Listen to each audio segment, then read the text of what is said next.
Assalamualaikum warahmatullahi wabarakatuh. Hai teman-teman, saya Kurnia Widiawati, NIM 210400808 akan menjelaskan sedikit tentang teori behavioristik.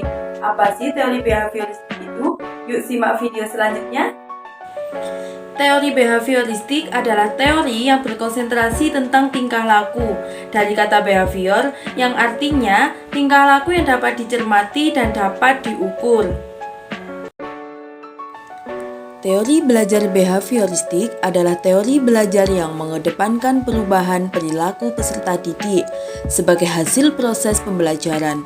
Terjadinya perubahan tingkah laku dapat diakibatkan oleh adanya interaksi antara stimulus dan respon. Teori belajar ini berorientasi pada perilaku yang lebih baik. Menurut teori behavioristik, apa yang terjadi di antara stimulus dan respon dianggap tidak penting untuk diperhatikan, karena tidak dapat diamati dan tidak dapat diukur. Yang dapat diamati hanyalah stimulus dan respon. Oleh karena itu, apa saja yang diberikan oleh guru merupakan stimulus dan apa yang dihasilkan peserta didik merupakan respon. Contoh dari stimulus respon, ketika ada siswa yang terlambat, maka diberi sebuah sanksi.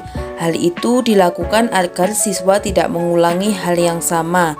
Dan apabila ada siswa yang tidak terlambat, seharusnya diberi sebuah apresiasi, seperti ucapan terima kasih telah datang tepat waktu.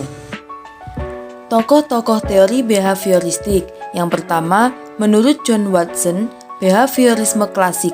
Menurut John Watson, perilaku yang terbentuk merupakan hasil suatu pengondisian, hubungan berantai sederhana antara stimulus dan respon yang membentuk rangkaian kompleks perilaku. Rangkaian kompleks perilaku meliputi pemikiran, motivasi, kepribadian, emosi, dan pembelajaran. Dan yang kedua, menurut Ivan Pavlov, classical conditioning.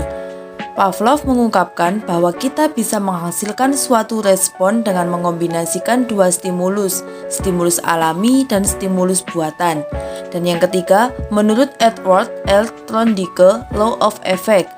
Hukum ini adalah suatu prinsip utama teori pembelajaran psikolog Amerika Edward L. Thorndike yang menyatakan bahwa kepuasan memperkuat koneksi atau ikatan respon stimulus dan gangguan, melemahkan atau secara bertahap menghilangkan ikatan stimulus respon.